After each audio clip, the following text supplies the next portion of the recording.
Sibiri utkalo klimuwa ani flasan ba flani muwa ani woro DMS TV channel so ani choni antuma ayo bisimila DMS TV sanfɛ foli an tan no ban kan bagana lamɛnbagaw bɛɛ lajɛlen Mali kɔnɔ ani Mali kɔ kan aw ka dɔn kibaru ni o wagati sele sananga dase an ka bi kunnafoni baw mani ka olu dɔw klo kan an bɛ hakilina jigi ka bɛ se kan dɛmɛ ni kunnafoni kan na charle ale ka hakilinaw di hakilina diyɔrɔ la wale kɔfɛ bi kunnafoni ba mamulu ni ka olu dɔw klo kɔ dɔ bɛ tali kɛ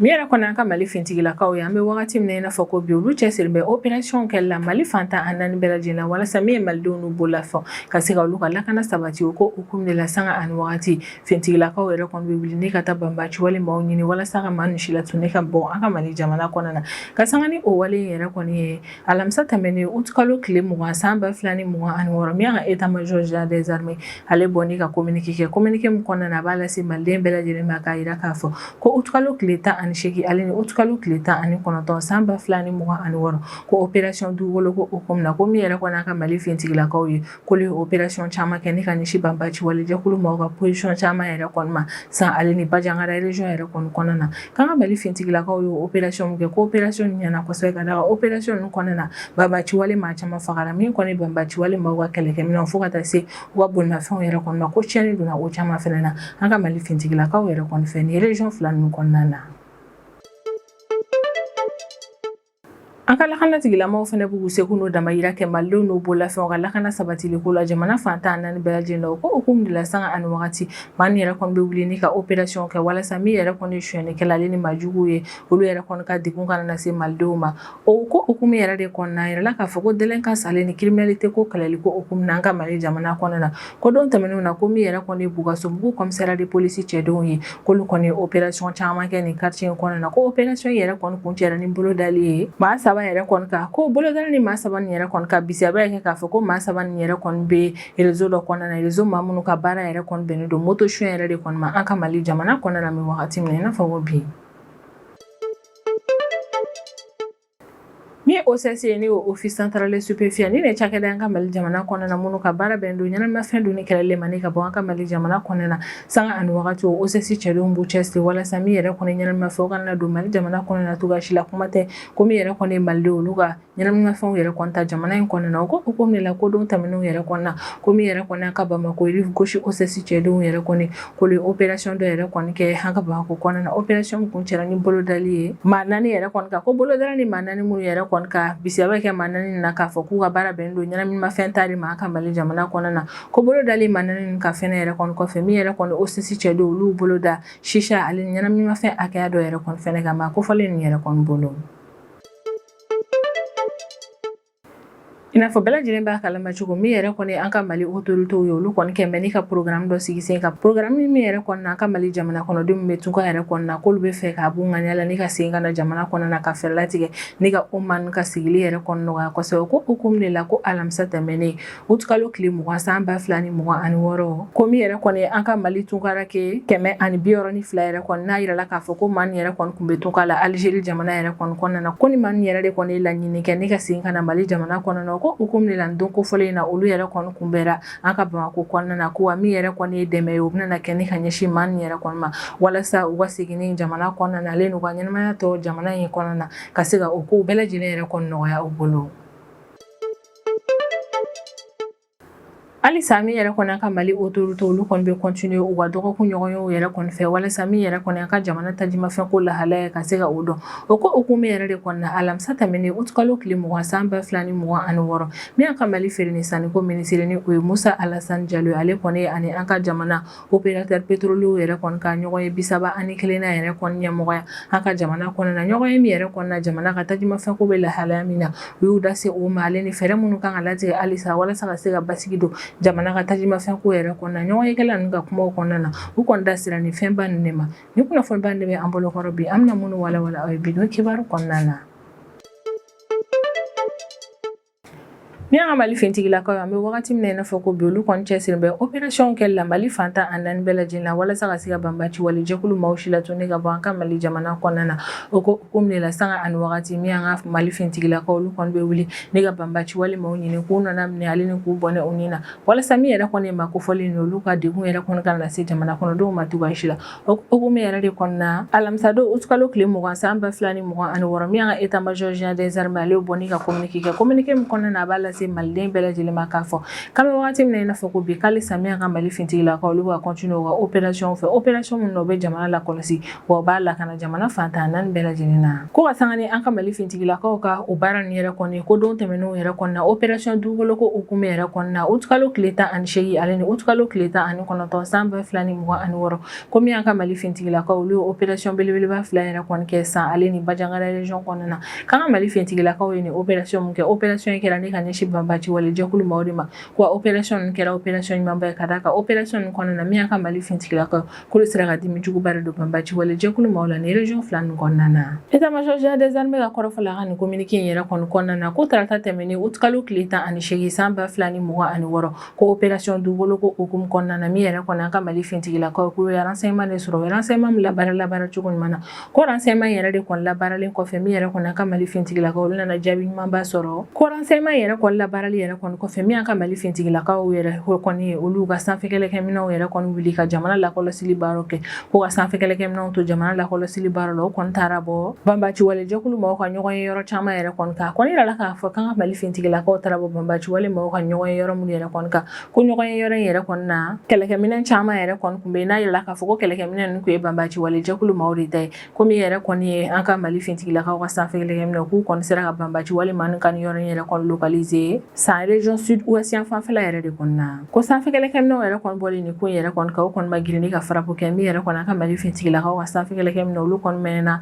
banbaci wale maa ni yɛrɛ kɔni lakɔlɔsili baaraw la ka dalilu kɛrɛnkɛrɛnnenw ɲini min b'a yira k'a fɔ ko maa ni yɛrɛ kɔni ye banbaci wale jɛkulu maaw ye o jaabiw yɛrɛ de kɔni bɔlen kɔfɛ min ye sanfɛ kɛlɛkɛminɛw olu sɔrɔla ka farapo kɛ ni ka ɲɛsin banbaci wale jɛkulu maaw yɛrɛ kɔni kan ni ɲɔgɔn ye yɔrɔ in yɛrɛ kɔni kan ko farapo in yɛrɛ kɔni kɛra farapo ɲumanba ye ka d'a kan a yirala k'a fɔ ko banbaci wale maa minnu kun bɛ fo ka taa se kɛlɛkɛminɛn minnu kun bɛ u bolo yɛrɛ kɔni ma ko tiɲɛni donna nin bɛɛ lajɛlen na ka d'a kan banbaci wale maa caman fagara kɛlɛkɛminɛn minnu fɛnɛ kun bɛ caman halakira o yɛrɛ kɔni fɛnɛ na ko ni opération yɛrɛ kɔni dugusajɛ ni o bɛnna araba ma utkalo tile 19 san 2026 ko min yɛrɛ kɔni an ka Mali fintigilakaw ka sanfɛ kɛlɛkɛminɛw olu kun bɛ jamana lakɔlɔsili baaraw la ko ka sanfɛ kɛlɛkɛminɛw to jamana lakɔlɔsili baaraw la u kɔni taara bɔ banbaci wale jɛkulu maaw ka dogo yɔrɔ dɔ yɛrɛ kɔni kan Kilempo secteur kɔnɔna na ni yɛrɛ kofɔlen yɛrɛ kɔni bɛ Bajangara région de kɔnɔna na ko sanfɛ kɛlɛkɛminɛw bɔlen banbaci wale maaw ka dogo yɛrɛ kɔni kan ko min ye sanfɛ kɛlɛkɛminɛw olu kɔni ma girinni ka farapo kɛ o mɛnna ni ka sɛgɛsɛgɛli baaraw kɛ ka renseignement ɲumanw yɛrɛ kɔni ta ko sɛgɛsɛgɛli baaraw jaabi yɛrɛ de kɔni kɔfɛ min fɛnɛ sanfɛ kɛlɛkɛminɛw olu sɔrɔla ka farapo kɛ ni ka ɲɛsin banbaci wale jɛkulu maaw ka dogo yɔrɔ in yɛrɛ kɔni ma min yɛrɛ kɔni kun bɛ Kilempo secteur de kɔnɔna na état major général des armées ka kɔrɔfɔla ka communiqué in yɛrɛ kɔni kɔnɔna na ko min yɛrɛ kɔni an ka Mali fintigilakaw ka sanfɛ kɛlɛkɛminɛw k'u ye nin farapo min kɛ k'a kɛra farapo ɲumanba ye ka d'a kan farapo in kɔnɔna na ko banbaci wale maa minnu sara u bɛ banbaci wale maa 20 ani kɔ yɛrɛ kɔni bɔ ko banbaci wale maa caman fagali fɛnɛ kɔfɛ min yɛrɛ kɔni ye farapo in ye ale kɛra sababu ye ni ka tiɲɛ don banbaci wale maaw ka minɛn caman na ko minɛn nin yɛrɛ kɔni na moto caman yɛrɛ kɔni fɛnɛ bɛ o la k'an kɔni bɛ wagati min na i n'a fɔ ko bi min yɛrɛ kɔni sanfɛ kɛlɛkɛminɛw hali sa olu nana continuer opération fɛ secteur ninnu yɛrɛ kɔni kɔnɔna na walasa sanfɛ kɛlɛkɛminɛw ka farapow yɛrɛ kɔni ye jaabi kɛrɛnkɛrɛnnen minnu sɔrɔ ka o bɛɛ lajɛlen don ale ni ka fɛɛrɛ latigɛ min yɛrɛ kɔni banbaci wale maaw ka menace wɛrɛw yɛrɛ kɔni olu kana na kɛ ni ka ɲɛsin localité ninnu ma bilen ni opération yɛrɛ kɔni senfɛ min ye état major général des armées ale bɛ sinsin a kan kosɛbɛ ko min y'an ka Mali fintigilakaw ye k'ale sa u cɛsirilen bɛ ka baara kɛ ni cɛsiri ale ni baara kɛ ko ɲuman ye walasa min yɛrɛ kɔni Mali fantan 4 bɛɛ lajɛlen k'o lakana yɛrɛ kɔni sabati ko hukumu yɛrɛ de kɔnɔna min yɛrɛ kɔni an ka Mali fintigilakaw k'u bɛ wulimada kɛ ni ka ɲɛsin maliden bɛɛ lajɛlen ma k'alisa an ka continuer an ka Mali fintigilakaw jukɔrɔma don wa an ka danaya ta ni ka ɲɛsin an ka Mali fintigilakaw ma banbaci wale kɛlɛli ko hukumu baaraw la Mali fantan 4 bɛɛ lajɛlen na min y'an ka lakana tigilamɔgɔw ye olu b'u seko n'u damayira kɛ malidenw n'u bololafɛnw ka lakana sabatili ko la ko hukumu de la sanga ani wagati lakana tigilamɔgɔw olu kɔni bɛ wuli ni ka opération kɛ walasa min yɛrɛ kɔni suyɛnnikɛla ale ni walejugukɛlaw ye ka dankari o maa yɛrɛ kɔni ka wale la ɲɔni u kana na a dekun se jamana kɔnɔdenw yɛrɛ kɔni ma o ko hukumu de la ko criminalité ale ni délinquance ko kɛlɛli ko hukumu na ko min yɛrɛ kɔni ye Bugasomugu commissariat de police maaw ye ni o ɲɛmɔgɔya yɛrɛ kɔni bɛ commissaire principal de police Adama Fane yɛrɛ de kɔni bolo ni ale ka dankan ye commissaire de police Bokar Berté yɛrɛ de kɔni ye ko don tɛmɛnenw yɛrɛ kɔni na kɛrɛnkɛrɛnnenya la utukalo tile 17 su ni ka dugu jɛ utukalo tile 18 na san 2026 k'ale ka cɛdenw yɛrɛ kɔni u bolo da maa 3 yɛrɛ kɔni kan k'u y'u bolo da ni maa 3 minnu yɛrɛ kɔni k'a yirala k'a fɔ ko maa 3 ni yɛrɛ kɔni walijugukɛlaw de k'u ka groupe yɛrɛ kɔni tɔgɔ de ye ko les bouchers ko ani groupe man yɛrɛ kɔni bisiya bɛ kɛ k'a fɔ ko olu yɛrɛ kɔni sen donna binkani wale ale ni moto suɲɛ caman yɛrɛ kɔni baaraw la Bugasumugu quartier yɛrɛ kɔni kɔnɔna na Bugasumugu commissariat de police cɛdenw ka kɔrɔfɔ yɛrɛ kɔni na k'olu ma girin dɔrɔn ni ka wuli ka taa ni opération yɛrɛ kɔni kɛ ko juin kalo tile 26 ni août kalo tile 14 san 2026 ni ɲɔgɔn cɛla yɛrɛ kɔni na ko plainte caman yɛrɛ kɔni taara tigɛ Bugasumugu commissariat de police la plainte minnu kun bɛ ka yira k'a fɔ ko moto suɲɛ ale ni binkani walew bɛ ka kɛ ni quartier in na ko plainte cɛyali yɛrɛ de kɔni sababuya la min yɛrɛ kɔni ye Bugasumugu commissariat de police ma olu wulila ni k'u cɛsiri ni ko in yɛrɛ kɔni na u y'u ka brigade de recherche cɛdenw yɛrɛ kɔni wuli walasa ka se ka wuli ka sɛgɛsɛgɛli baaraw kɛ nin ko in yɛrɛ kɔni na o sɛgɛsɛgɛli baara ninnu de kɔnɔna na min yɛrɛ kɔni brigade de recherche ma olu ka jateminɛw kɔni n'a yirula k'a fɔ ko ni victimew yɛrɛ kɔni ta k'a lajɛ ko maa 4 bɛ yen nɔ binkani wale kɛra ni ka ɲɛsin olu ma k'olu ka binkani wale bɛɛ lajɛlen kɛra modèle kelen na ko bolodara maa 3 minnu ka ni opération yɛrɛ kɔni na bisiya bɛ kɛ u la k'a fɔ k'olu ka suɲɛni baaraw yɛrɛ kɔni kɔnɔna na k'u kun b'u ka walew kɛ ni ka ɲɛsin moto taxi bolilaw yɛrɛ de kɔni ma k'u dɔ la kelen kun bɛ yen nɔ o kun bɛ moto taxi yɛrɛ kɔni ta n'o ye moto taxi yɛrɛ kɔni ta o kɔni kun bɛ moto taxi tigi yɛrɛ kɔni nɛgɛnɛgɛ ni ka taa n'a ye yɔrɔ la jamate yɔrɔ min yɛrɛ kɔni na ale ni dibi bɛ yɔrɔ min na ko min yɛrɛ kɔni mana na moto taxi ta n'o ni moto taxi tigi yɛrɛ kɔni sera yɔrɔ la jamate yɔrɔ min na ale ni dibi bɛ yɔrɔ min yɛrɛ kɔni na a tɔɲɔgɔnw yɛrɛ kɔni bɛ sɔrɔ ka bɔ n'u yɛrɛ kɔni bɔra u bɛ sɔrɔ ka binkani wale kɛ ni ka ɲɛsin moto taxi tigi ma u bɛ moto taxi tigi ka moto taxi minɛ a la min fɛnɛ ye a ka minɛ nafamaw yɛrɛ kɔni u b'o bɛɛ lajɛlen minɛ a la kan kɔni bɛ wagati min na i n'a fɔ ko bi bolodara maa 3 minnu ka ni opération ko hukumu na yɛrɛ la k'a fɔ ko maa 3 nin na ko kelen si bɛ san 25 la filanan ale si bɛ san 24 na sabanan ale kɔni si bɛ san 32 de la kan bɛ wagati min na i n'a fɔ ko bi maa 3 nin bɛɛ lajɛlen yɛrɛ kɔni bɛ kiiri tigilamɔgɔw ka bolo kan walasa u ka se ka jaabi kɛ ni ka ɲɛsin u ka wale jugu ninnu ma wa don n'a nataw la maa ni ɲagili min ka kan o bɛna da u kan an ka Mali kiiri tigilamɔgɔw yɛrɛ kɔni fɛ min yɛrɛ kɔni Bugasumugu commissariat de police cɛ dɔ olu kɔni yira k'a fɔ k'u tɛna na ko in kan ta k'alisa u bɛna na continuer sɛgɛsɛgɛli baaraw fɛ walasa n'a sɔrɔ complice wɛrɛ kun bɛ ni maa 3 nin na u ka wale in kɔnɔna ka fɛɛrɛ latigɛ ni ka bolo da o complice ninnu ka teliya la ni opération yɛrɛ kɔni b'a yira maliden bɛɛ lajɛlen la k'a fɔ ko min yɛrɛ kɔni an ka Mali police nationale maaw ye k'olu kɔni cɛsirilen bɛ criminalité ale ni délinquance ko kɛlɛli baaraw la ni ka bɔ Mali fantan a 4 bɛɛ lajɛlen na walasa min malidenw n'u bolo fɛ olu ka lakana ka se ka sabati jamana in kɔnɔna na min yɛrɛ kɔni Bugasumugu commissariat de police ɲɛmaa yɛrɛ kɔni hali bɛ foliba kɛ ni ka ɲɛsin a ka cɛdenw ma kɛrɛnkɛrɛnnenya la minnu sen donna ni opération yɛrɛ kɔnɔna na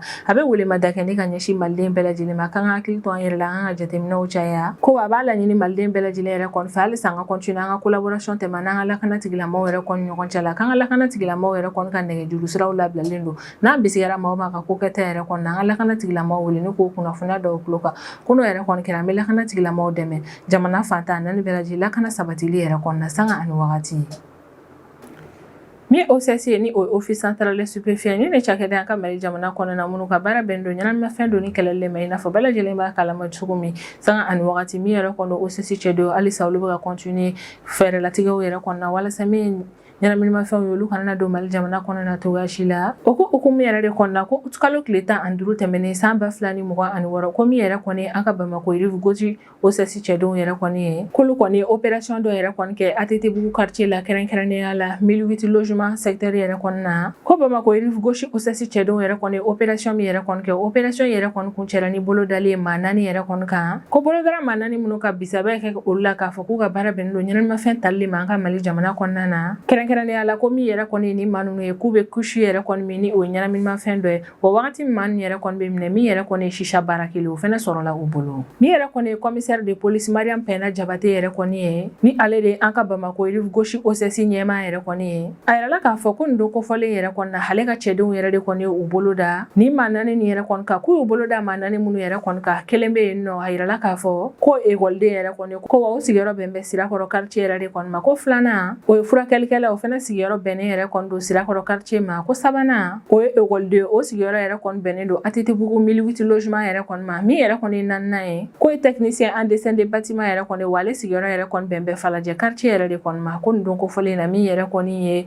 Bamako Rive Gauche OCC cɛdenw k'u bolo da ni maa 4 nin yɛrɛ de kɔni kan ko bolo dali maa 4 nin ka kɔfɛ yɛrɛ kɔni min yɛrɛ kɔni OCC cɛdenw olu ma ko in kan ta halisa u ye sɛgɛsɛgɛli baaraw yɛrɛ kɔni kɛ u ka sɛgɛsɛgɛli baaraw yɛrɛ kɔni kɔnɔna na u kɔni ye maa dɔ yɛrɛ kɔni fɛnɛ ye u bisigara mamna k'a fɔ ko fɛnɛ ni maa naani ka complice ye u taara wolomali kɛ o maa kofɔlen in ka so wolomali min kɛra o maa kofɔlen yɛrɛ kɔni ka so wolomali in de kɔnɔna na u ye saisie-baw yɛrɛ kɔni kɛ u y'u bolo da fɛn minnu ka kɛrɛnkɛrɛnnenya la o de ye couche ni o ye ɲanimafɛn o garamu 400 ye ko wa u y'u bolo da ni couche kofɔlen min yɛrɛ kɔni kan ko maa kofɔlen kun 100 ni ka dugu manajɛmani dɔw yɛrɛ de kɔni kɔnɔna na a ka so yɛrɛ kɔni kɔnɔ ko kabini maa kofɔlen yɛrɛ kɔni y'a dɔn k'a fɔ OCC maaw natɔ yɛrɛ kɔni don k'a bolila ni ka taga ka bɔ a ka so yɛrɛ kɔni kɔnɔna na ko complice yɛrɛ kɔni ka so fɛnɛ kɔnɔna na min yɛrɛ kɔni OCC cɛ dɔw olu y'u bolo da a ka lakodɔn sɛbɛn fɛnɛ kan u bolo dali maa kofɔlen ka lakodɔn sɛbɛn kan kɔfɛ yɛrɛ kɔni u y'u bolo da 18 fɛnɛ yɛrɛ kɔni kan maa kofɔlen ka so kɔnɔ kan kɔni bɛ wagati min na i n'a fɔ ko bi bolo dara maa naani minnu kan ni opération ko hukumu kɔnɔna na ko maa naani nin bɛɛ lajɛlen minɛna ni ka taa n'u ye OCC mɔgɔw ka yɔrɔ la walasa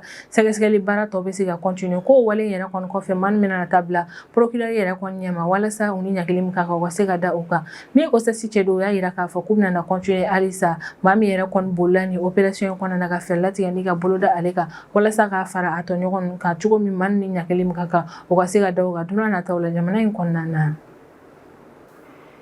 ni Organisation Internationale pour les Migrants ni OIM maaw yɛrɛ kɔni ni olu ka dɛmɛ yɛrɛ kɔni a kɔni yirala k'a fɔ ko don tɛmɛnenw yɛrɛ kɔni na ko min ye an ka Mali jamana kɔnɔden 162 minnu yɛrɛ kɔni kun bɛ tunga yɛrɛ kɔni na a yirala k'a fɔ ko ni maa 162 in yɛrɛ kɔni na maa 125 olu ye cɛw ye maa 27 o ye musow ye maa 5 o ye cɛmani ye maa 5 wɛrɛ o ye musow yɛrɛ kɔni a kɔni yirala k'a fɔ ko don tɛmɛnenw na ko ni maa nin yɛrɛ de kɔni ye a bɔ ŋaniya la ni ka segin ka na Mali jamana yɛrɛ kɔni kɔnɔna na ni OIM maaw yɛrɛ kɔni ka dɛmɛ ye a yirala k'a fɔ ko don tɛmɛnen na ko ni maa nin yɛrɛ kɔni n'u kun bɛ tunga yɛrɛ kɔni na Algérie jamana kɔnɔna na k'olu yɛrɛ de kɔni a bɔ ŋaniya la ni ka bɔ Algérie jamana kɔnɔna na ka segin ka na Mali jamana kɔnɔna na ni OIM maaw yɛrɛ kɔni ka dɛmɛ ye an ka nin tungarakɛ 162 minnu seginna ni ka na an ka Mali jamana kɔnɔna na a kɔni yirala k'a fɔ k'u ka seginni yɛrɛ kɔni kɔnɔna na k'u kunbɛra aéroport yɛrɛ kɔnɔna na an ka Mali tungarakɛw ka ministre yɛrɛ kɔni fɛ ni o ye Musa Atayɛri ye ko maa nin yɛrɛ kɔni seginna ni ka na jamana kɔnɔna na alamisa tɛmɛnen de août kalo tile 20 san 2026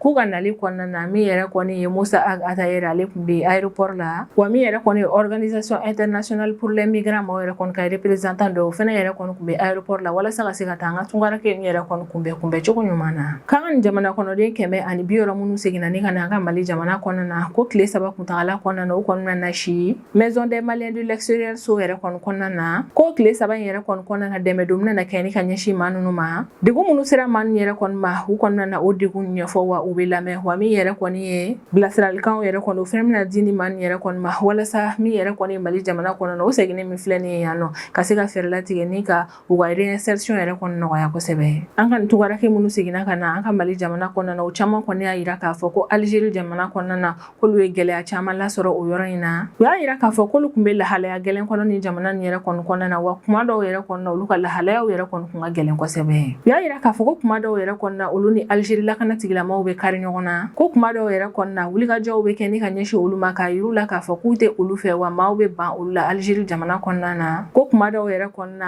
Algérie jamana kɔnɔden dɔw yɛrɛ kɔni bɛ olu exploiter ka d'a kan u b'u ta baara yɛrɛ kɔnɔna u t'u ka sara yɛrɛ kɔni di olu ma k'u bɛ baara kɛ lahalaya gɛlɛnbaw yɛrɛ de kɔni kɔnɔna na wa olu b'u cɛsiri kuma bɛɛ ka fɛɛrɛ bɛɛ lajɛlen latigɛ walasa ka se ka siyɔrɔ ɲɛnɛma yɛrɛ kɔni sɔrɔ k'olu ye nin gɛlɛyaba in yɛrɛ kɔni sɔrɔ Algérie jamana kɔnɔna na ko wa halisa an bɛ wagati min na i n'a fɔ ko bi u ka kalo sara bɛ dɔw la u ma sara min yɛrɛ kɔni ye an ka Mali tungarakɛw ka ministre a ye hakilisigi kuma fɔ ni maa nin ye k'a yir'u la k'a fɔ k'an bɛ wagati min na i n'a fɔ ko bi ko programme de réinsertion yɛrɛ kɔni bɛ ale bolo programme de réinsertion min yɛrɛ kɔni ɲɛsin bɛ tungarakɛw yɛrɛ kɔni ma walasa ka se ka u ka seginni nɔgɔya jamana kɔnɔna na ko o programme de réinsertion ko hukumu yɛrɛ de kɔni kɔnɔna na ko san 2021 ale ni san 2025 ni ɲɔgɔn cɛla yɛrɛ kɔnɔna na ko sifinaka minnu yɛrɛ kɔni garisigɛra accompagnement yɛrɛ kɔnɔna na walasa u ka réinsertion ka se ka nɔgɔya ko sifinaka yɛrɛ kɔni ka ca ni sifinaka 100 an ka Mali jamana kɔnɔna na ko sifinaka minnu yɛrɛ kɔni garisigɛra o ko in yɛrɛ kɔnɔna a yirala k'a fɔ ko sifinaka ninnu yɛrɛ kɔni sera ka u ka baaraw dayɛlɛ u yɛrɛ ye ko an bɛ wagati min na i n'a fɔ ko bi o sifinaka ninnu yɛrɛ kɔni sababuya la tunkarakɛ caman fɛnɛ bɛ yen olu sera ka baara yɛrɛ kɔni sɔrɔ jamana in yɛrɛ kɔni kɔnɔna na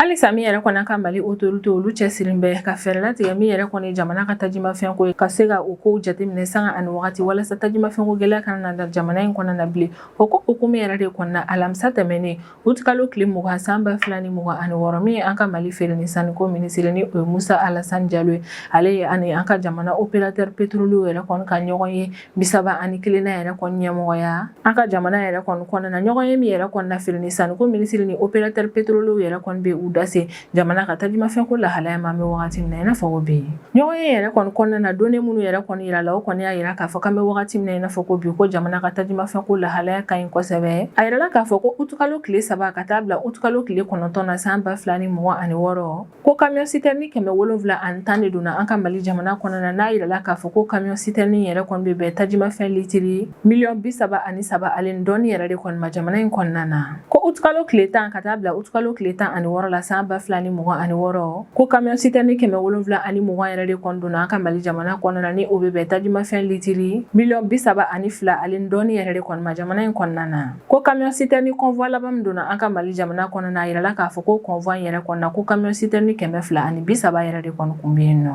ko bakurubaya la kɔni yirala k'a fɔ ko ni wagati kofɔlen ninnu ni ɲɔgɔn cɛ la ko camion citerne 1400 yɛrɛ de kɔni donna an ka jamana kɔnɔna na wale min yɛrɛ kɔni kɛra sababu ni maliden bɛɛ lajɛlen y'a faamu k'a fɔ ko min an ka Mali autorité k'olu cɛsiri bɛ ka fɛɛrɛ tigɛ min yɛrɛ kɔni basigi ye k'o don jamana ka tajimafɛn ko la kosɛbɛ ko min yɛrɛ kɔni Mali région tɔw yɛrɛ kɔni kan bɛ wagati min na i n'a fɔ ko bi k'olu yɛrɛ kɔni tajimafɛn ko lahalaya ka ɲi kosɛbɛ ko fo n'a bɔra Bajangara région yɛrɛ kɔni na ka d'a ka jateminɛw y'a yira k'a fɔ ko min yɛrɛ kɔni ye gasoil ko gɛlɛya ye ko bɛ nin région kofɔlen kɔnɔna na ko nka an bɛ wagati min na i n'a fɔ ko bi fɛɛrɛw bɛ ka latigɛ autorité fɛ walasa min ye gasoil o ka se ka don nin région kofɔlen kɔnɔna na teliya la ɲɔgɔn ye yɛrɛ kɔni na min yɛrɛ kɔni an ka Mali autorité olu kɔni y'a yira k'a fɔ k'an bɛ wagati min na i n'a fɔ ko bi ko min yɛrɛ kɔni ye tajimafɛn ko dɔ farala o sɔngɔ ka diɲɛ yɛrɛ kɔni kɔnɔna na ka sanga ni o wale yɛrɛ kɔni min an ka Mali autorité olu y'a yira k'a fɔ ko bana kunbɛ ka fisa ni bana furakɛ ko yɛrɛ de kɔnɔ olu bɛna mesure dɔw sigi sen kan walasa min yɛrɛ kɔni ye tajimafɛn ko gɛlɛya o kana na se Mali jamana kɔnɔna na cogoya si la u bɛna na tajimafɛnw ye jamana in kɔnɔna na walasa hali n'a sɔrɔ tajimafɛn yɛrɛ kɔni gɛlɛyara diɲɛ kɔnɔna na min yɛrɛ kɔni ye Mali ye ale kana na se ka o gɛlɛya in yɛrɛ kɔni dɔn ɲɔgɔn ye kɛyɔrɔ in yɛrɛ kɔnɔna min ye ɲɔgɔn ye kɛlaw ye olu foliba kɛ ni ka ɲɛsin an ka Mali fintigilakaw ma ka d'a kan komi an ka Mali fintigilakaw yɛrɛ kɔni olu jɔdaba yɛrɛ kɔni bɛ jamana ka tajimafɛn donni ko la sabula olu yɛrɛ de kɔni bɛ ka sirabaw yɛrɛ kɔni lakana walasa min ye tajimafɛn o ka se ka don ko wale yɛrɛ kɔni bɛ ka kɛ sababu ye ni wagati tɛmɛnenw na problème minnu kun bɛ ka kɛ sababu ye ni jamana ka tajimafɛn donni ko kun bɛ ka gɛlɛya an ka Mali fintigilakaw yɛrɛ kɔni bɛ ka o problème ninnu bɛɛ lajɛlen ɲɛnabɔ k'an kɔni bɛ wagati min na i n'a fɔ ko bi halisa an ka Mali fintigilakaw bɛ cɛsiri baaraw yɛrɛ kɔni na an ka sira kɛrɛnkɛrɛnnen dɔw kan ni o ye kɛrɛnkɛrɛnnenya la Bamako ni Dakar sira yɛrɛ kɔni ye ko an ka Mali fintigilakaw bɛ cɛsiri baara la o yɔrɔ in na ko min yɛrɛ kɔni an ka génie militaire maaw yɛrɛ kɔni olu bɛ ka sira in yɛrɛ kɔni ladilan dɔɔni walasa a bolili ka se ka nɔgɔya wa u bɛ ka sira nin yɛrɛ kɔni lakana an bɛ wagati min na i n'a fɔ ko bi Nini bɛ dan sigi an ka bidon kibaru la an b'an kanubaga n'a lamɛnbagaw bɛɛ lajɛlen fo Mali kɔnɔ ani Mali kɔ kan an bɛ hakilina jigin k'aw bɛ se k'an dɛmɛ ni kunnafoniya ni kanni n'a carili ani k'aw hakilinaw di hakilina diyɔrɔ la wale kɔfɛ an b'a fɔ ɲɛna ko aw k'an bɛn a ɲɔgɔnna wɛrɛ ma